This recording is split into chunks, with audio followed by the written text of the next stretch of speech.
My son sued me, taking my $22 million estate and custody of my grandchildren. "You'll rot alone in some home, you senile old bat," he sneered right in front of the judge. Devastated, I retreated to my late husband's old cabin in the woods. While scrubbing the dusty floors, I uncovered a hidden vault tucked away behind the old wood-burning stove. The code was my wedding anniversary. Inside was a note that started, "If this has found you, the deception has begun. Here's the full story you deserve." If you've ever felt that raw ache of betrayal from those you love most, subscribe to the channel and join me for more stories like this. You're not alone in this pain. But let me start from where it all unraveled, pulling back the layers of what I thought was my secure world. My name is Eleanor. I'm 65 now, and just 4 months ago, I was convinced my life was wrapped in the warmth of family bonds that nothing could break. My husband, Harold, passed away 3 years back from a sudden stroke, leaving behind our sprawling estate worth $22 million and a chain of thriving real estate ventures we'd built together from nothing. The scent of his favorite cologne still lingered in the closet sometimes, a faint reminder that made my chest tighten with that mix of love and loss. I always imagined my son, Daniel, a sharp 40-year-old investment banker, would be my rock as the years caught up. How naive that seems now, like a dream fading in the cold light of dawn. It began on a crisp September evening when Daniel showed up at the estate with his wife Rebecca and their 7-year-old twins, Mia and Ethan. The air was cool, carrying the earthy smell of fallen leaves from the garden, and the setting sun cast long shadows across the driveway. I'd been their everyday guardian angel, picking them up from school, baking apple pies from scratch, the sweet cinnamon aroma filling the kitchen as they giggled over homework, reading bedtime stories under the stars in our backyard gazebo where the night breeze whispered through the trees. "Mom, we have to discuss something serious," Daniel said, his voice carrying an edge that made my stomach twist, like a knot tightening slowly. Rebecca stood beside him in that sleek black pantsuit she favored, her expression unreadable, like a mask carved from ice, her perfume sharp and floral, clashing with the homey sense of my home. "What's going on? Is everyone okay?" I replied, setting out tea in the solarium where Harold and I had shared countless sunsets, dreaming of our golden years. The warm steam from the cups rose lazily, but it did nothing to ease the chill creeping up my arms. "We've noticed changes in you, Mom. You're not yourself anymore, forgetting appointments, mixing up names, even leaving the oven on overnight." I paused, my hand midway to the teapot, the porcelain cool against my skin. Sure, I'd misplaced my reading glasses a few times, or retold a family anecdote, but that was just the fog of grief lingering from Harold's death, wasn't it? A quiet fear flickered in my mind. What if it was more? But I pushed it down. "Daniel, it's nothing serious. Your dad did the same at my age. Small slips, that's all," I said, my voice steadier than I felt, though my fingers trembled slightly as I poured. But Rebecca leaned in, her eyes narrowing like she was appraising a flawed gem, her breath minty and close. "Eleanor, last week you fed the kids candy for lunch, and the day before you drove them to the wrong soccer field, leaving them waiting for hours until the coach called us." That wasn't accurate. I'd never endanger Mia and Ethan. A pang of doubt hit me. Had I really done that? No, I wouldn't. Yet, before I could counter, Daniel delivered the blow that shattered everything. "We've seen specialists, Mom. They think it's early dementia. This estate is too much for you alone, and the twins, they can't be at risk." The words landed like stones in my chest, heavy and cold, stealing my breath. Dementia? Risk? My mind raced back to Harold's final days, his occasional forgetfulness that we'd laughed off together. Was this my fate too? "I don't get it, Daniel. I'm fine. I've watched over those children since the day they were born. I'd die before hurting them," I whispered, my voice cracking as the room seemed to dim, the sunlight fading behind a cloud. They glanced at each other, a silent agreement that crushed me. It was the look of people who'd already scripted my fate without a word to me, their faces shadowed in the softening light. A moment of hesitation hung in the air. I wanted to reach out, to touch Daniel's arm like when he was small, but my hand stayed frozen. "That's why we're arranging a care home for you. We'll liquidate the estate to cover costs, and the twins will live with us full-time." My reality fractured, the teacup clattering slightly as I set it down too hard.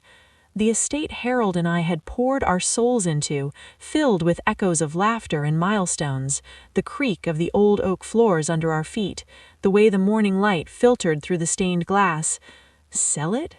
And lose the twins forever? A wave of panic rose, my heart pounding like a drum in the quiet room. "No, Daniel, this is my home, and those are my grandchildren too. I'm staying put," I said, but my voice wavered, betraying the fear bubbling inside. But the boy I'd raised had vanished, replaced by a stranger with steel in his gaze, his jaw set tight. "Mom, you can agree, or we'll handle it through the courts. Your choice." That ultimatum ignited the nightmare, his words hanging heavy like storm clouds, the air suddenly thick and oppressive. Over the next weeks, Daniel lined up experts who parroted his claims, gathered statements from acquaintances who'd seen my odd behaviors, and stripped me bare. Each day felt heavier, the estate's once comforting halls now echoing with my solitary footsteps, the distant hum of traffic outside, a reminder of the world moving on without me. The court date was a blur of agony, perched in that sterile chamber as my son painted me as a frail hazard, the fluorescent lights buzzing overhead like angry bees, the room's chill seeping into my bones. The competency proceeding unfolded like a scripted tragedy. I sat there, heart pounding, the wooden bench hard beneath me, as Daniel, in his tailored gray suit I'd bought for his last promotion, dismantled me. The fabric still smelled faintly of the store when I'd gifted it, a bitter irony. Rebecca watched from the benches in an emerald green blouse that caught the harsh lights, as if this were a victory parade, her nails tapping softly on her purse. "Your Honor," Daniel intoned with the confidence of his boardroom deals, "my mother, Eleanor, exhibits severe cognitive impairment. She can't safely manage this $22 million estate or care for my children." Tears stung my eyes, hot and unwelcome. Me, who'd juggled Harold's late nights at the office while raising Daniel alone through his rebellious teens, selling handmade crafts to fund his college. The calluses on my hands from those days long faded, but the memories sharp. "I submit evaluations from Dr. Harlan, a renowned geriatric expert who assessed her recently." A stern woman took the stand. I'd met her once, briefly, under duress, her office smelling of antiseptic and indifference. "Mrs. Caldwell displays hallmarks of progressive dementia, memory gaps, spatial confusion, and erratic judgment endangering herself and dependents." "Lies!" I burst out, rising despite my attorney's frantic tug, the room spinning slightly as blood rushed to my head. "Control yourself, ma'am, or exit the proceedings." My lawyer, a budget hire at $4,200 since Daniel had locked my funds, whispered, "Please, this isn't aiding your case," his hand warm on my arm, but it offered no comfort. Daniel pressed on, unveiling proof of my decline, affidavits from neighbors claiming I'd wandered the grounds mumbling incoherently. Truth? I whispered to Harold's spirit among the rose bushes he'd planted, their thorns pricking my fingers as I tended them in quiet reflection. Photos of the estate showed chaos, cluttered rooms, unkempt halls that looked staged, as if someone had ransacked my sanctuary, the images blurry under the courtroom projector. Then Daniel took the stand, feigning sorrow that curdled my blood, his eyes glistening artificially under the lights. It breaks me to say this, Your Honor, but my kids, Mia and Ethan, need protection. Last month, Mom left them at the park till dusk. They were terrified, thinking we'd forgotten them. That's not true, I cried, my voice echoing off the walls, a sob catching in my throat as I pictured the twins' frightened faces. He'd never leave them exposed. I wouldn't. 2 weeks ago, she mixed up their allergy meds with painkillers. We rushed to the ER. Each fabrication twisted deeper, like a knife turning slowly, the metallic taste of fear in my mouth. Rebecca followed, her tones syrupy false, her heels clicking softly as she approached. Eleanor's been a dear mother-in-law, but she's fading. She asked the same question 6 times yesterday, even blanked on the twins' names briefly. It's heartbreaking. All falsehoods, but the judge absorbed them, his nods sealing my doom, the pen scratching on his notepad a relentless sound. When I testified, I poured out my soul. Your Honor, I built this life with Harold over 35 years. I've never jeopardized my grandchildren. They're my light.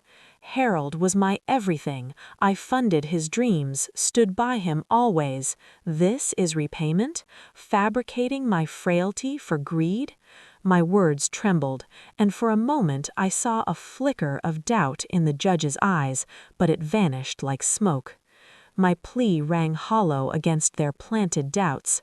The verdict came swift, 15 minutes that erased decades, the clock's tick mocking me. The court deems Mrs. Caldwell unfit to administer her affairs or retain minor custody. Guardianship transfers to Mr. Daniel Caldwell, asset control and child custody to him. The gavel's echo hollowed me, sharp and final, reverberating in my chest. Daniel arose, embracing Rebecca like jackpot winners. They had, with 22 million in lies, their whispers lost in the courtroom murmur. I lunged to the twins, the floor cold under my knees. "Grandma cherishes you eternally," I murmured, clutching them, inhaling their shampoo scent one last time. But Daniel shoved me back, his grip firm and unyielding. "Step away from my kids, you've caused enough chaos." Then, sotto voce, his venom, "You'll rot alone in some home, you senile old bat." Cruelty that branded my soul, his breath hot against my ear. I staggered from the courthouse, homeless, grandchildless, adrift, the marble floors slick under my shoes, echoes of footsteps amplifying my isolation. Faces blurred in pity as I navigated the corridors, the air thick with the smell of polished wood and despair. Daniel and Rebecca emerged triumphant, her with Ethan on hip, him gripping Mia's hand, my darlings versed in my songs, seekers of my hugs, their small hands warm in memory. "Grandma," Mia called, straining free, her voice piercing the hum. Daniel restrained her. "She's not part of us now, sweetie. Remember, she's ill and can't be around." Blinded by sobs, hot tears streaming, I begged, "Daniel, they're mine too. Don't erase me," my voice breaking like glass. He marched on, ignoring, his footsteps fading. Rebecca's glance? Not regret. Glee, years in the making, her eyes glinting under the exit lights. My attorney neared, defeated, his tie askew. "Sorry, Mrs. Caldwell, the case was ironclad but rigged. Daniel's savvy, he plotted this meticulously." Plotted for years? The idea chilled me, a shiver running down my spine in the drafty hall. Days blurred in torment, the estate's rooms now echoing with silence broken only by the tick of clocks. 1 week to vacate, packing existence into cartons, the cardboard rough against my palms, dust motes dancing in slanted light. Daniel ghosted me, dispatching movers like I was refuse, their boots thumping heavily. I wandered halls etched with joy, walls with Daniel's groove marks, frames of our triumphs, the faint scent of Harold's pipe tobacco still in the air. "Ma'am, what about these relics in the attic?" a mover queried, his voice muffled from above. Descending, I found treasures. Harold's first toolbox, rusted but familiar. Our honeymoon quilt, soft and faded. Keep them, I choked, a lump in my throat as memories flooded. Daniel materialized, icy, his shadow long in the dim light. Haul it all, no remnants of her here. His estate now? Where he'd giggled as a tot, where we'd hosted his graduations, the echo of past laughter mocking me. Daniel, just a few mementos, photos of your dad, your baby album, I pleaded, my voice soft, hoping for a crack in his armor. He scoffed, turning away. I said nothing. This place requires purging after your mess. Mess? I'd polished every inch, the lemon wax scent still fresh. Rebecca ascended the stairs in yoga attire, youthful at 38, her steps light. "Darling, the interior designers arrived for the master suite overhaul," she called, her voice echoing. Overhaul? Mere days in, erasing me, the thought stabbing like a fresh wound. "Wait, let me farewell the twins properly," I begged, my hands clasping in desperation. Daniel's laugh cut, harsh and unfamiliar. Farewell? To scare them with your delusions? We've clarified, you're too unstable. They get upset by your fits. Fits? Me, the steady anchor through storms, now unstable for defending my world? The label burning like acid. That night, in a dingy motel off the highway, boxes piled like silent sentinels, the neon sign buzzing outside, I wept betrayal's bitter tears. Not loss's grief, but trust's annihilation, the thin blanket cold against my skin. Dawn brought recall, Harold's cabin, purchased 15 years prior for retirement dreams, its woodsy aroma in my mind. Remote, 3 hours north amid forests, 10 acres of seclusion. Perhaps Daniel overlooked it, a spark of hope flickering in the gray morning light. A cab ride drained $250, precious scraps, but options nil, the engine's hum lulling my weary thoughts. The driver eyed my load through the rear view. "Country living, eh?" "Of sorts," I muttered, staring at the passing blur.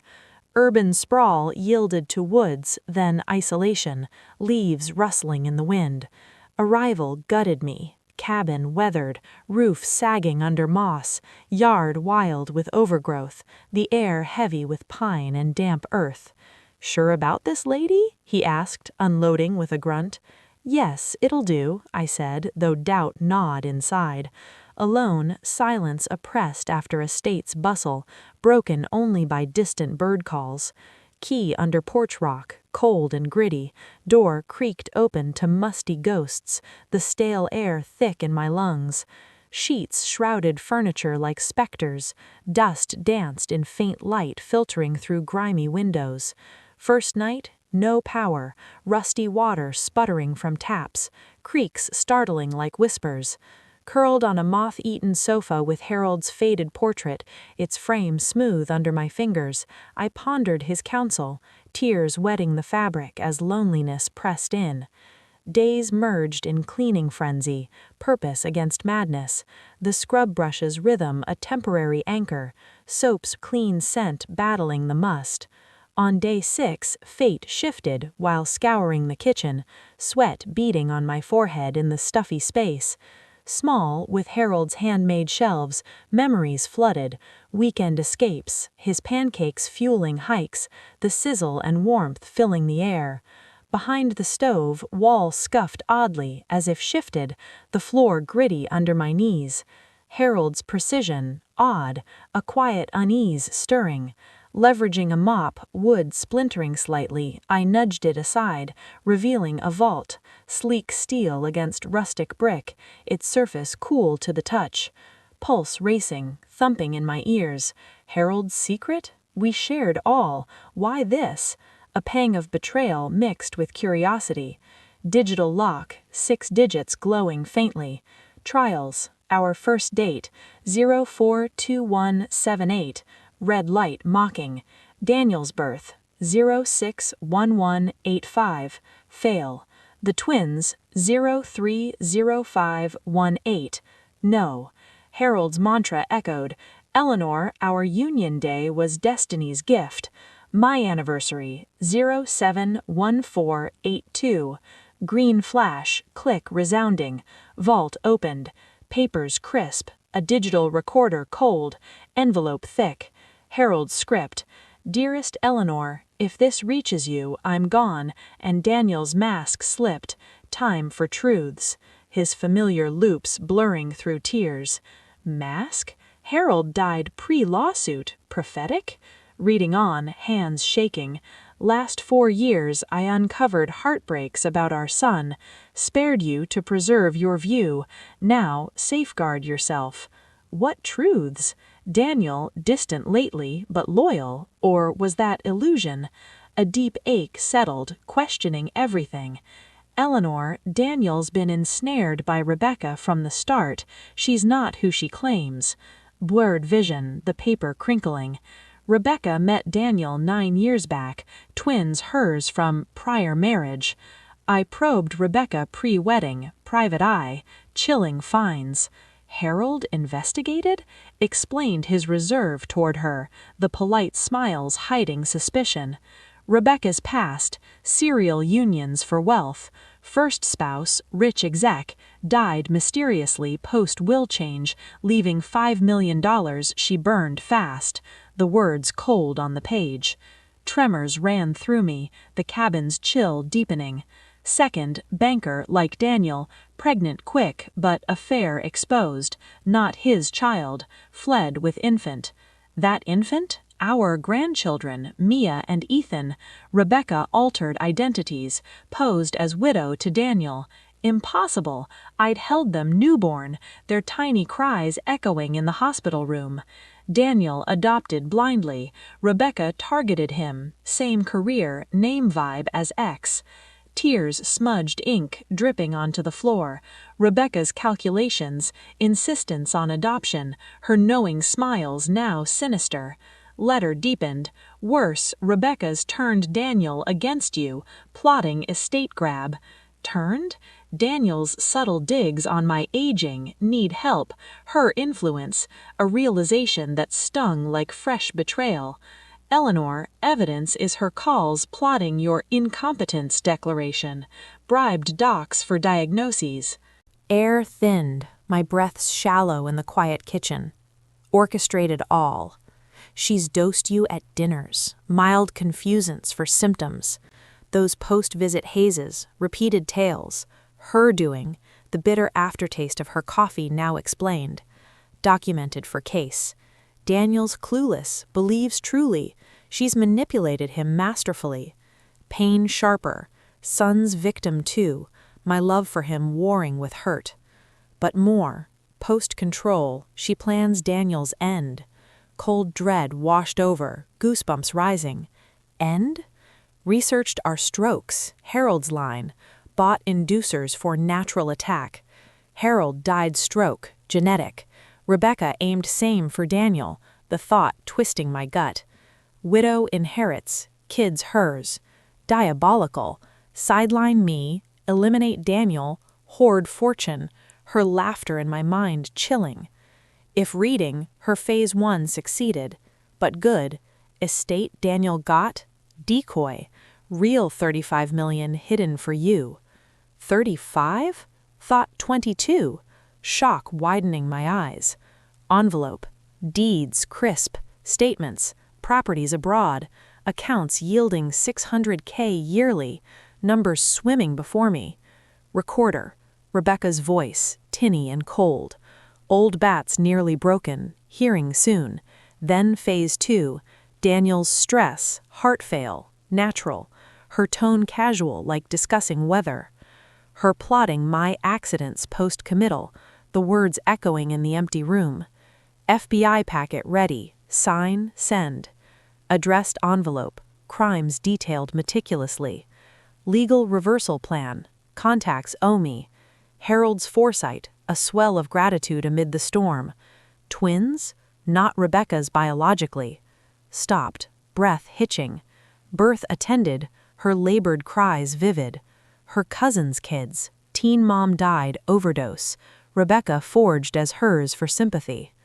Real kin, humble folks she slandered as unfit, searching years, their pain mirroring mine. You can save Daniel, reclaim kids, justice. Ending. You're resilient, Eleanor. Use this. Love eternal, Harold. Hours pouring evidence, rage building like a slow fire, the recorder's click punctuating each revelation. Harold burdened silently. Why? Knew I'd confront, tip her, my impulsive heart his concern. Prepared silently, his love a quiet shield. Recorder replay. Rebecca's chill. Twins bait sympathy. Accidents later if needed. Even kids? Monster. Revulsion churning. One tape. Old woman's resilient. Drugs not full effect, but post-facility, permanent fix. My murder, too. The realization stealing my spine. Resolve surged, fierce and unyielding.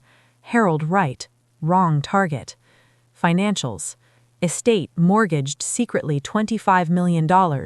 Daniel inherited debt. A clever twist that made me smile faintly. Businesses shells. Real assets mine. Brilliant. Daniel victim. Believed protecting. My forgiveness budding amid the hurt. Dialed Harold's list.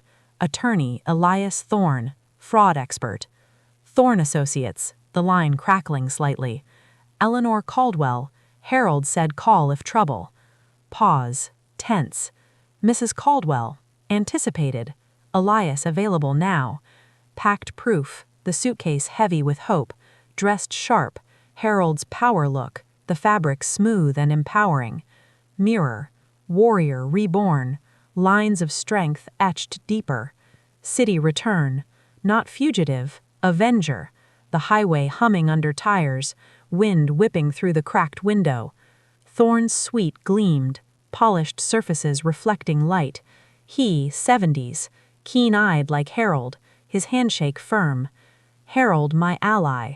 He shared Rebecca's schemes 3 years back. Prepped reversal. Strategy? Fraud-proof. Drug reveals. Debt exposure. Each point a balm to my wounds. Criminal too. Murder attempts. Forgery. Kidnapping. Kidnapping? Twins adoption faked. No consent from biokin. Docs. Paul and Sarah Jenkins. Seeking grandkids. Told dead. Their story tugging at my heart. They'll co-custody if saves from Rebecca. Hope bloomed, warm and tentative. Signed. Reversal motion. Charges. Custody plea. Asset claims. Pen steady despite inner tremors. Ready for her fight? Thorne asked, eyes searching. She chose wrong, I replied, voice resonant with newfound fire. Next dawn, FBI raid estate. Sirens faint in the distance. Watched from afar with Paul, Sarah, night of shared tears over lost time, their voices soft in the dark car, coffee's bitter steam between us. Visited empty graves weekly, Paul choked, his hand trembling. Felt wrong in our souls, Sarah added, her embrace warm. Rebecca emerged disheveled, shrieking arrest, her voice shrill in the morning air. Mistake, I'm innocent. Daniel bewildered. Officers, error, my wife's no criminal, his face pale in the rising sun. Agent, arrest for fraud, murder plot, forgery, kidnapping, badges glinting. Kids appeared scared, their pajamas rumpled, eyes wide. Paul and Sarah rushed, feet pounding pavement.